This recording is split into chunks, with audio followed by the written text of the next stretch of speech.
그래서 고백의 예배가 없으면 삶의 예배 살아내기가 어렵고,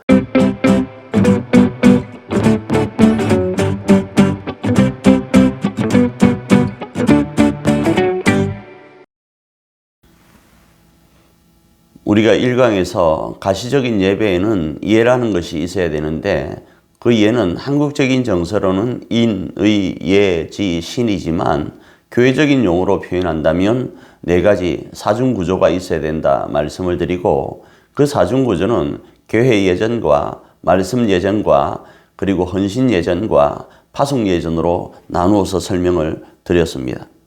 먼저 교회 예전으로서 이 교회 예전은 예배의 시작을 알리는 예전입니다. 우리가 타종을 하고 보편적으로 시작하는데, 그 타종을 하는 이유는 이제 우리가 하나님께 나아가겠다라는 이야기입니다. 그래서 구약적인 모습으로 말씀을 드리면, 구약 때 하나님께 나아갈 때는 제물을 가지고 나아갔습니다. 우리의 모습으로는 하나님께 나아갈 수 없으니까 제물로 우리의 죄를 가리고 나아가는 겁니다. 마찬가지입니다. 지금 우리가 드리는 예배는 철저하게 예수 그리스도를 덧입고, 철저하게 예수 그리스도로 옷 입고, 보혈을 의지하고 대속의 은혜를 가지고 하나님께 나아가는 겁니다. 그리고 그 나아감 속에서 하나님의 임재를 향하여 노래하고 하나님의 임재를 고백하는 겁니다. 그게 바로 교회 예전입니다. 절대로 우리의 제된 모습으로 나아가서는 되지 않습니다. 철저하게 예수 그리스도를 의지하고 나아가는 겁니다. 하나님께 나아가는 겁니다. 두 번째로 말씀 예전으로서, 말씀 예전은 우리가 이제 이렇게 교회 예전으로 하나님께 나아가면 하나님은 반드시 우리에게 임재하십니다. 말씀하십니다. 그 말씀이 바로 이 말씀 예전이라는 겁니다. 하나님께서 말씀으로 이 시간 임재하는 시간, 그게 뭐라고요? 말씀 예전이라고요. 그래서 이 말씀 예전은 목회자를 통하여 주시는 하나님의 말씀인 성경을 듣고 적용하는 시간입니다. 그리고 이런 말씀은 담임 목사를 중심으로 진행됩니다. 그리고 담임 목사가 세운 교육자들을 통해서, 또 시골 교회 같은 경우에는 성도들을 통해서도 전달되도록 구조화되어 있는 겁니다. 세 번째로 헌신 예전인데, 이 헌신 예전은 주어진 말씀대로 살기로 결단하는 시간입니다. 예수님의 성육신처럼 신자도 자신의 생명을 이 땅 가운데 인류의 평화를 위해서, 하나님의 영광을 위해서 나누기로 헌신하고 결단하는 시간입니다. 그래서 그 헌신과 결단의 모습이 예수 그리스도를 닮아야 된다는 의미에서 세례를 받을 때 우리의 제된 부분은 죽이고 예수로 다시 산다라는 의미로 세례를 받고, 그리고 성찬을 통해서 예수로 덧입고, 그리고 성찬 가운데 함께한 모든 형제 자매가 하나님 안에서 한 몸인 그 사실을 고백하며 나가는 겁니다. 이 모든 것들은 우리가 그렇게 헌신하겠다 결단하는 시간입니다. 그리고 우리는 또 생명 같은 물질로, 피와 같은 물질로 그런 헌신을 결단하며 나아가는 것입니다.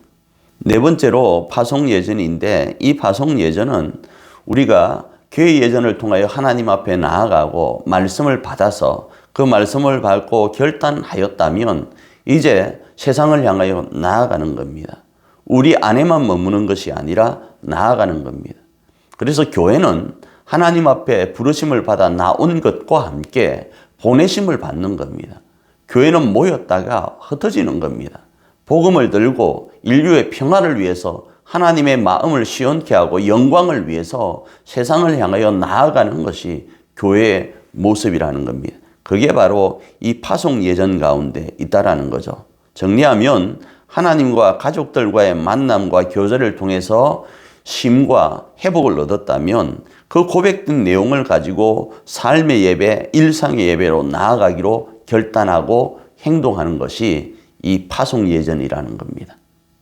그래서 이 예배는 우리가 하나님으로부터 부르심을 받고 이제 사도적 보내심을 받을 때에 교육하고 세우는 기능을 하게 되는 거죠. 다음으로 고백의 예배인 워십에 이어서 삶의 예배인 서비스 예배에 대해서 살펴보려고 합니다. 이 삶의 예배는 불가시적인 예배로서의 삶의 예배입니다.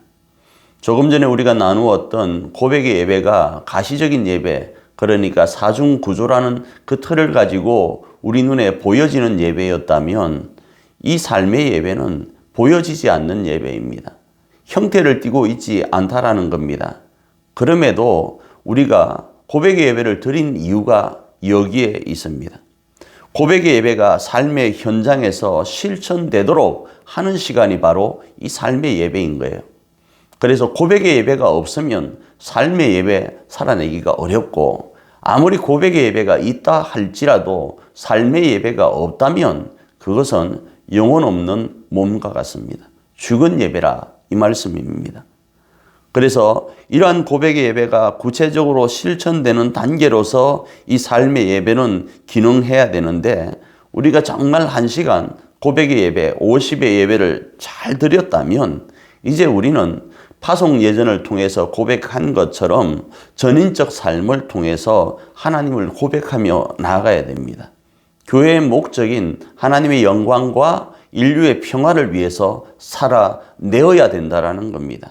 예배 드려야 된다라는 겁니다. 그래서 이러한 삶의 예배를 통하여서 하나님의 마음을, 하나님의 본심을 시원케 하는 겁니다. 하나님의 본심이 뭘까요? 하나님의 본심은 모든 인류가 구원받는 데 있습니다. 왜요? 모든 인류는 하나님의 자녀이니까요.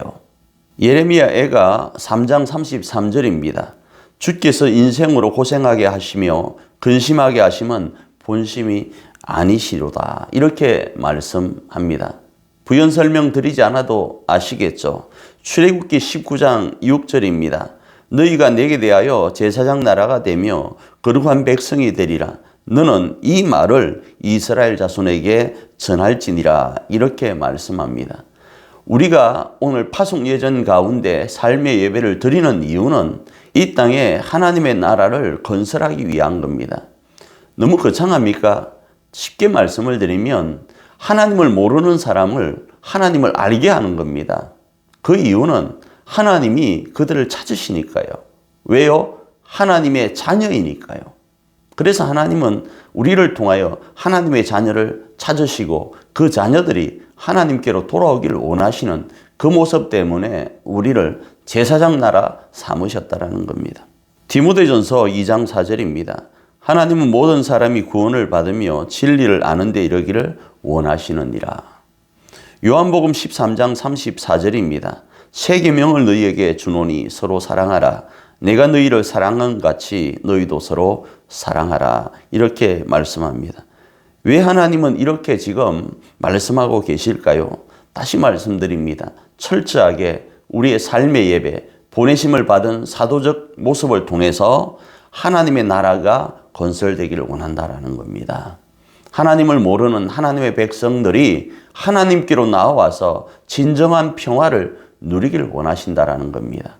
그래서 우리로 어떻게 그 일을 감당하라고 하시는가 하면 성령의 임파워링적인 능력을 가지고 사랑하라는 겁니다. 우리의 힘으로는 사랑하기가 어렵지 않습니까? 우리한테 잘해주면 조금 사랑의 흉내는 낼 수 있을지 모르지만 예수 그리스도께서 우리를 사랑하시고 하나님 아버지가 우리를 사랑하신 모습으로 사랑할 수 없으니까 임파워링적인 권능을 가지고 사랑하는 겁니다. 그래서 이 사랑을 하나님께 구하여야 됩니다. 그리고 그 사랑으로 실천해 가야 되는 겁니다. 이 사랑은 계속적으로 배울 때 더 확실하게 우리 가운데 자리할 수 있습니다. 그리고 이 사랑은 받는 것도 있지만 이미 주어진 것을 하나하나 배워갈 때 그것들을 감당할 수 있게 됩니다. 마치 우리가 새로운 문물을 받아들일 때 주어졌음에도 배우지 않으면 사용하지 못하는 것과 마찬가지로요. 다음으로 불가시적인 예배로서의 삶의 예배는 내적 논리에 의한 예배로 이렇게 정리할 수 있는데, 이 말씀은 제가 이 가시적인 예배를 이야기할 때 외적 논리 이런 말씀을 드렸죠. 이 부분이 그와 같습니다. 외적 논리는 보이는 것으로 정리되는 것이라면 이 내적 논리는 본질적인 부분을 이야기합니다. 그러니까 예배의 본질이 뭐냐 이겁니다. 우리가 왜 예배하냐 이겁니다. 다르게 표현할까요? 우리가 왜 교회로서 이 땅에 있어야 되냐 이겁니다. 그래서 제가 이런 말을 간혹 하지 않습니까? 예수 믿으면 천국 가고, 그러면 예수 믿었으면 빨리 죽어서 천국 가면 되는데 왜 우리가 이 땅을 지금 살아가고 있냐 이겁니다. 이 땅보다는 저 천국이 엄청 행복한데 말입니다. 그 이유가 여기 있습니다. 교회는 말입니다. 하나님의 나라를 전하는 데 있기 때문입니다. 우리 아버지 하나님의 그 마음을 시원케 하는 것이 하나님께 영광이 되는 것이고, 그 시원케 하는 것이 하나님의 사랑을 전하여서 하나님을 모르는 이들이 하나님을 알게끔 하는 것이 우리 교회의 본질이기 때문에 그러한 겁니다. 그래서 혹자는 교회가 왜 존재하는가, 전도하려고 존재한다, 이렇게까지도 이야기하는 겁니다. 그러기에 예배의 진정한 본질, 내적 논리는 하나님께서 원하시기 때문에 하는 겁니다. 요한복음 4장 23절입니다. 아버지께 참되게 예배하는 자들은 영과 진리로 예배할 때가 오나니 곧 이때라. 아버지께서는 자기에게 이렇게 예배하는 자들을 찾으시느니라. 이렇게 말씀하고 있죠. 이 말씀의 배경 아시지 않습니까? 이것도 저것도 아니라는 거예요. 이 방법도 저 방법도 아니라는 거예요. 물론 우리가 드리는 고백의 예배가 중요합니다. 그런데 그 고백의 예배가 있는 이유가 뭔가 하면 하나님 사랑한다고 했으면 그 사랑의 모습을 보이라는 겁니다. 한 시간 내가 하나님을 위해 살겠습니다. 하나님이 우리를 이처럼 사랑하신 그 사실을 그 고백의 예배를 통해서 알았다면 우리 또한 그 하나님의 마음을 알아들이는 것이 진짜 하나님을 사랑하고 예배하는 것 아니냐 이겁니다. 그 예배를 오늘 우리로 이 땅 가운데서 실천하라는 것이 이 말씀인 겁니다. 그래서 제가 삶의 예배를 서비스라고 한 이유가 여기 있습니다. 예수님께서 이 땅에 오셔서 우리에게 보이신 그 본은 섬기려고 오셨다, 그렇게 말씀드렸죠. 그래서 이 섬긴다라는 이 말씀이 서비스적인 부분이기 때문에 우리의 삶도 이 땅에서는 서비스로 나아가야 된다, 이렇게 말씀을 드렸던 것입니다. 그러기에 내적 논리에 의한 예배로 이 불가시적인 예배를 정의하면 고백의 예배가 지시하는 예배의 본질을 구현해내는 겁니다. 제한적인 가시성 예배를 보편적인 불가시성의 예배로 확장하는 겁니다. 이 말은 가시적인 예배는 제한되지 않습니까? 그러나 불가시성이 있는 이 예배는 보편성을 갖습니다. 확장된다라는 겁니다. 참고로 제가 이런 말씀도 또 계속 드리죠. 하나님이 우리 눈에 안 보입니다. 그래서 사람들은 하나님을 보이지 않으니까 못 믿겠다 그럽니다. 그런데 저는 반대로 말씀드립니다. 저는 하나님이 보이지 않으시니까 믿습니다. 왜 그렇습니까? 하나님이 우리 눈에 보이는 가시성이 있는 존재라고 한다면 하나님은 제한됩니다. 이곳에만 계셔야 됩니다. 그런데 하나님이 보이지 않는 그냥 불가시적인 존재라고 했을 때는 제한성을 뛰어넘는 거죠. 보편성을 갖는 겁니다. 이곳에도 계실 뿐 아니라 저곳에도 어디에든 계실 수 있는 분이기 때문에 우리 눈에 보이지 않는다라는 겁니다. 그런 의미로 이해하시면 조금 더 이해가 되지 않을까 싶습니다. 이사야 58장 6절입니다.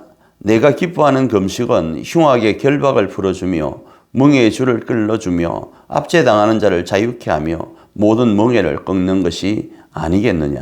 이 말씀은 우리가 아는 것처럼 금식의 외형적인 모습도 중요합니다. 그러나 오늘 이 말씀에서는 그 금식의 원 이유, 본질이 뭔가 하면 그 본질은 정말로 흉악의 결박을 풀어주는 것이 참 금식이고 멍에의 줄을 끌어주는 것이 참 금식이라는 겁니다. 밥을 먹지 않고 마음과 육체를 하나님께 온전히 드려나가는 시간 중요합니다. 그건 너무 중요합니다. 그런데 그것만을 강조하다가 본질을 놓치는 경우가 있는데 그 본질에 대한 부분은 오늘 말씀하는 겁니다. 그래서 압제당하는 자를 자유케 하는 것이 진짜 하나님이 원하시는 금식이라는 겁니다.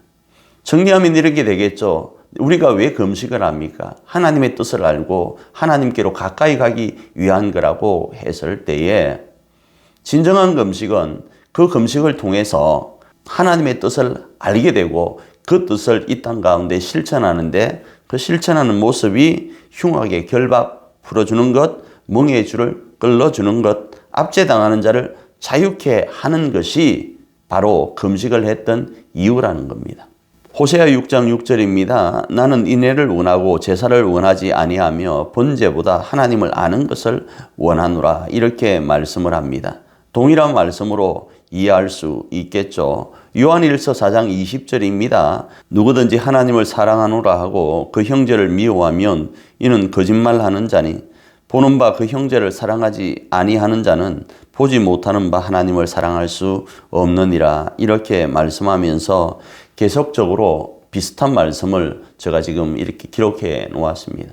자, 지금까지 이런 말씀들은 계속적으로 외형적인 모습 중요합니다. 그런데 본질인 그 내면적인 모습이 중요함을 이야기합니다. 그리고 이 내면적인 모습, 삶의 예배를 통해서 하나님이 원하시는 것이 있는데 그게 뭔가 하면 모든 사람이 하나님을 아는 거라는 거죠. 하나님을 알고 진짜 행복한 곳, 가장 행복한 천국 백성이 되는 것이 하나님의 소원이라는 겁니다. 이 소원을 위해서 교회는 기능하는 겁니다. 이 교회는 존재하는 겁니다. 그게 하나님을 예배하는 것이기 때문에 말이죠. 그래서 이 모습을 위해서 우리는 지금 고백적인 예배를 통해서 그러하기로 결단하는 것이고 그렇게 결단되었던 모습을 가지고 삶의 예배를 통하여 보여나가는 겁니다. 제사장 나라로서 지난주 말씀을 하면 소금과 빛으로서 그리고 하나님의 제자로서 복음의 일꾼으로서 기능하는 거죠. 디모데전서 2장 4절 읽고 2강 마치도록 합니다. 하나님은 모든 사람이 구원을 받으며 진리를 아는 데 이르기를 원하시느니라. 잠시 후에 뵙도록 하겠습니다.